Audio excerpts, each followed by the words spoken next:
Hello बच्चों, प्रश्न दिया है, प्रश्न को पढ़ लेते हैं। दर्शाइए कि x minus one upon x की घात 2n के प्रसार में मध्य पद 1 गुणे 3 गुणे 5 गुणे 2n माइनस वन बटे फैक्टोरियल n गुणे माइनस 2 की घात n है। ठीक है, यहाँ से प्रश्न में हमें अगर देखें तो हमें एक यहाँ से x minus one upon x की घात 2n का प्रसार करना है, जिसका मध्य पद हमें ये सिद्ध करना है। ठीक है, तो आइए प्रश्न को हल करने से पहले प्रश्न की मुख्य अवधारणा देख लेते हैं। मुख्य अवधारणा, तो इस प्रश्न से संबंधित जो इसकी मुख्य अवधारणा बनती है, यहाँ पर अगर हमारे पास जो कोई भी प्रसार करना है, उसके मध्य पद की अगर बात करें तो मध्य पद अगर घात सम है, मध्य पद की बात कर ले, जब हमारे पास घात क्या है, ऊपर सम है।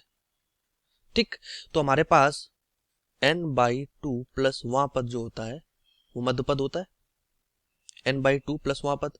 ठीक, अब अगर प्रश्नानुसार बात करें तो यहाँ पर घात 2n दी गई है, सम घात है, तो यहाँ पे n की जगह क्या है, 2n बटे 2 प्लस 1, मतलब कि n प्लस वहां पद जो होगा, n प्लस वहां पद ये मध्य पद होगा। तो इसका अगर व्यापक पद का सूत्र लिखें तो tn प्लस 1 इक्वल टू क्या हो जाएगा, ये हो जाएगा, यहाँ पर घात कितनी है, 2n cn, x की घात कितना हो जाएगा, n, और हमारे पास ये क्या है, माइनस का 1 अपान एक्स की घात n। ठीक, ये हमारे पास व्यापक पद का हमने सूत्र लिख दिया। अब यहां से अगर हम देखें तो ये क्या हो जाएगा, ये हो जाएगा 2n cn x की घात n, और यहां से हम ऊपर इसको ले जाएंगे तो या फिर हम इसको यहीं पे खोल दे तो ये हो जाएगा -1 की घात n, और ये हो जाएगा x की घात n, तो ये कैंसिल हो जाएगा x की घात n से। ठीक, तो हमारे पास यहाँ पर क्या बचेगा, यहाँ पर अगर हम 2n बट cn को खोल दें तो 2n cn का सूत्र क्या बनेगा, यहाँ से हमारे पास NCR के लिए सूत्र होता है, NCR इक्वल टू होता है फैक्टोरियल n अपान फैक्टोरियल r फिर n माइनस r। ठीक, इसी अनुसार इसे हम खोल देते हैं तो ये हमारे पास क्या हो जाएगा, 2n बटे फैक्टोरियल n, और फिर हो जाएगा ये 2n माइनस का n। अब यहाँ से गुणे में क्या हो जाएगा, -1 की घात n। अब यहाँ से अगर देखें तो अगर हम यहाँ से 2n को खोलते हैं, 2n का अगर हम यहाँ पे फैक्टोरियल खोलते हैं तो ये क्या होगा, 1 गुणे 2 गुणे 3 गुणे 4 गुणे 5 गुणे dash dash dash dash 2n तक जाएगा। ठीक, बटे में क्या हो जाएगा, ये n फैक्टोरियल है और 2n माइनस n ये भी n फैक्टोरियल बन जाएगा, और ये हो जाएगा -1 की घात n।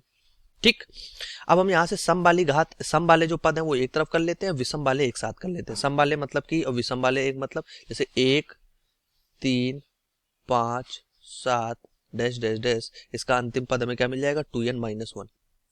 ठीक, और इसके साथ एक n फैक्टोरियल ले लेते हैं, और जो हमारे पास सम वाले हैं उनको अलग कर लेते हैं। तो सम वाले अगर अलग करेंगे तो ये क्या हो जाएगा, 2, यहां से हो जाएगा 2 4 6 डैश डैश डैश, और ये क्या हो जाएगा, 2n, अंतिम पद इसका क्या होगा, 2n, और बटे में आ जाएगा हमारे पास फैक्टोरियल n, और ये चल रहा है -1 की घात n। अब जो हमारा विषम वाले ये पद है इनको तो ऐसे ही छोड़ देते हैं, क्योंकि ये तो हमें सिद्ध ही करने हैं, ऐसा ही हमें प्रूफ करना है। तो ये हो जाएगा 2n माइनस 1 बटे फैक्टोरियल n। अब यहाँ से 2 की घात अगर हम n बाहर ले लें तो ये क्या बन जाएगा, 1 गुणे 2 गुणे 3 डैश डैश डैश, और यहाँ से n तक चला जाएगा, हमने 2 की घात n यहाँ से बाहर निकाला है, बटे में फैक्टोरियल n, और ये क्या है, -1 की घात n। अब ये 1 2 3 गुणा हो रहा है, प्राकृत जो हमारे पास संख्याएं हैं इनका धनात्मक संख्या है, इनका गुणा हो रहा है n पदों तक, तो ये फैक्टोरियल n हो जाएगा। यही हमारे पास फैक्टोरियल की परिभाषा होती है। तो ये हो जाएगा 1 3 5 7 dash dash dash 2n minus 1, और बटे में था फैक्टोरियल n, ये हो गया 2 की घात n, और यहाँ से n फैक्टोरियल ये बन गया, और बटे में n फैक्टोरियल पहले से था, ये हो गया -1 की घात n। तो n फैक्टोरियल से n फैक्टोरियल कट गया।